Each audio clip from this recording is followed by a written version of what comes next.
Hey there! Today I'm going to show you how to enhance your project visibility and plan your content schedule with the Visme Content Calendar.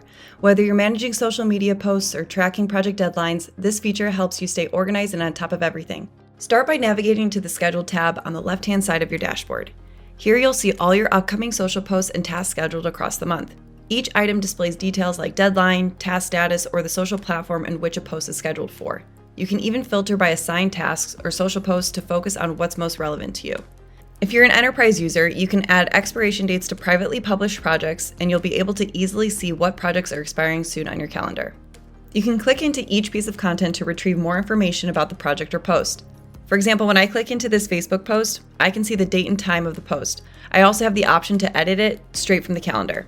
Clicking into this project here, I can see more detailed information about the project. If the status of the project change is done by the team, it will be reflected here, keeping everything transparent and on track. I can also access the project in the editor directly from the calendar. The best part? No more last-minute scrambles. You'll have a bird's-eye view of what's due, what's coming up, and everything syncs in real time, ensuring smooth collaboration and fewer missed deadlines or social posts. So if you're ready to boost your productivity, keep track of upcoming social posts, and keep things running smoothly, start using Visme's Content Calendar today.